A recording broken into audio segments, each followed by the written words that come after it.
பொதுவாகவே எங்கே ஒரு மாட்டு சமூகங்கள் திருமணம் நடந்தாலும் அதெல்லாம் பெருசாக பொது வீதிக்கு கொண்டு வரப்படுறதில்ல, விவாதிக்கப்படுறதில்ல.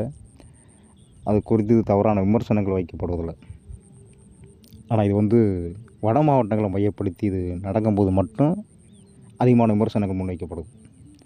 இந்த வட மாவட்டங்களில் முக்கியமாக 2 சமூகங்கள் மட்டுமே இந்த கலப்பு திருமணங்கள் யதார்த்தமாக நடக்கிறது, மற்றவங்க பார்த்து சொல்ல மாதிரி திட்டமிட்டு நடக்கிறது கூட எடுத்துக்கலாம். யார் வேணால் இப்படி வேணால் சொல்லி போகிறோம். அவங்களோட பாயிண்ட் அப்போ தான் நம்ம இன்றைக்கி பேசணும். அப்போது இந்த திருமணங்கள் நடக்கும்போது நிறைய வன்முறைகள் வருது, சில கொலைகள் நடக்குது, 2 தரப்புலையுமே இது நடக்குது. ஆனால் இதெல்லாம் ஏன் செய்யப்படுது அப்படிங்கிறத நம்ம யோசிக்கணும்.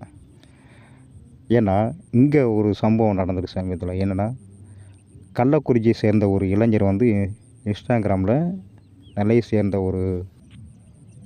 ஒரு பெண்ணை இன்ஸ்டாகிராமில் காதல் செய்கிறாரு. அந்த பெண்ணோட சகோதரர்கள் அதுக்கு எதிர்ப்பு கொடுக்குறாங்க. எதிர்ப்பு கொடுத்து அவரை கள்ளக்குறிச்சியிலேருந்தே நெல்லைக்கு வர சொல்லி அவரை கொலை செய்கிறாங்க. இங்கே நம்ம முக்கியமாக பார்க்க வேண்டிய ஒரு விஷயம் என்னென்னா, கொலை செய்யப்பட்டவர் ராமதாஸோட சமுதாயத்தை சேர்ந்தவர். கொலை செய்தவர் நெல்லையில் வணிகம் செய்யக்கூட ஒரு சமுதாயம், பெரும்பான்மை சமுதாயம். நெல்லை வணிகம் அதிகமாக செய்யக்கூடிய ஒரு சமுதாயம் தான். நீங்கள் தெரிஞ்சிக்க வேண்டியதான். இது ஓப்பனாக நம்ம சொல்ல வேண்டியதில்லை. ஓப்பனாக சொன்னது அது. ஆனால் முக்கியமாக திருமாவளவன் சார்ந்த சமுதாயம்னு சொல்லப்பட சமுதாயத்தை சேர்ந்தது கிடையாது. 2 தரப்புக்குமே இந்த தகவல் நான் சொல்லலாம். ஏன்னா ஒரு பக்கம் இது நாடக காலம் முடிச்சிடுவாங்க, இன்னொரு பக்கம் என்னென்னா எங்கள் பெண்ணை திட்டமிட்டு பண்ணுறாங்க அப்படின்னு. ஆனால் இந்த மாதிரி திருமணங்கள் நடக்குது, கொலைகள் முடியுது. ஆனால் இது விவாதங்களாக எடுத்துக்கப்படுறதில்லை, 2 தரப்பும் சேர்க்கப்படுறது. அப்போ ஏன் இது மட்டும் மூடி மறைக்கப்படுகிறது? அப்போ இதுவரைக்கும் செஞ்ச அத்தனை என்ன சொன்னால் அரசியல் அப்படி தான் நம்ம எடுத்துக்க வேண்டியது. 2 தரப்புலையுமே ஒரு 2 சமூகங்கள் அந்த மாதிரி ஒன்று நடக்குன்னா குறிப்பிட்ட சமூகத்தை மட்டுமே முத்திரை ஊற்றுனாங்க. ஆனால் இப்போ யார் மேலே கொண்டு முத்திரை ஊற்றுறது? அப்போ இது வரைக்கும் அவங்க செய்கிறதெல்லாம் முழுக்க வட மாவட்டங்கள் அரசியல் மையப்படுத்தி 2 குடும்பங்களை சேர்த்துருக்காங்க. முக்கியமாக சொன்னால் இளவரசன் தொடங்கி கோகுல்ராஜ் நிறைய பேரோட மரணங்களுக்கு அது பின்புலமாக நிறைய காரணமாக இருந்தது.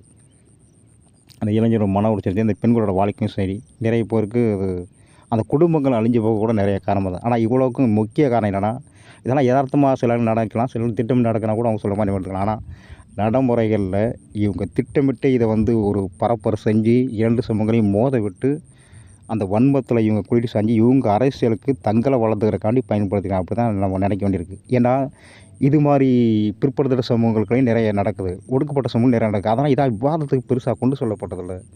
விவாதங்களை கொண்டு செல்லப்பட்டாலுமே அது முக்கியத்துவம் கொடுக்கப்படுறதில்லை. எல்லாத்துக்கும் சேர்த்து தான் இதை சொல்கிறேன். பொதுமக்களுக்கும் சரி, எல்லாருக்குமே இந்த மாதிரி நடக்கும்போது நாம் அது குறித்து எங்கேயுமே அதை பரப்புரை செய்கிறதில்ல, அதை முன்னுரிமை கொடுக்குறதில்ல. ஆனால் வட மாவட்டங்களை மட்டும் மையப்படுத்தி நடந்த மட்டும் நம்ம முன்னுரிமை கொடுக்குறோம், அதை திட்டமிட்டு நம்ம பரப்புரை செய்கிறோம். அந்த பாதிக்கப்பட்டவங்க எல்லா தரப்புலையும் இருக்கலாம். ஆனால் எல்லோரும் மூலயமா நம்ம இழிவு சுமத்துறோம், முத்திரை ஊற்றுறோம். இதற்கு இந்த 2 தலைவர்களாக முக்கிய பொறுப்பு. முக்கியமாக இதை தாண்டி இங்கே 2 சமூக நல்லிணக்கத்தை விரும்பாத சில அயோக்கியர்களும் கூட இது கூட காரணம். ஆனால் இவங்களாம் இதெல்லாம் எப்போ செய்கிறோம் பார்க்க போதே நம்ம தெரிஞ்சுக்கலாம். இதெல்லாம் இந்த மாதிரி விஷயங்கள்லாம் நிறைய வெளியில் வர்றதில்லை. இது முக்கிய காரணங்கிறதை நம்ம அறிஞ்சிக்கலாம். அப்போ திட்டமிட்டு இதை வட மாவட்டங்களில் யதார்த்தம் நடக்கிறதுனால என்ன செய்கிறாங்கன்னா, திட்டமிட்டு இதை பரப்புரை செஞ்சு தங்களோட அரசியல் ஆதாயத்துக்கு 2 தரப்பையும் பயன்படுத்திக்கிறாங்க அப்படின்னு தான் நம்ம எடுக்க வேண்டியது. நன்றி.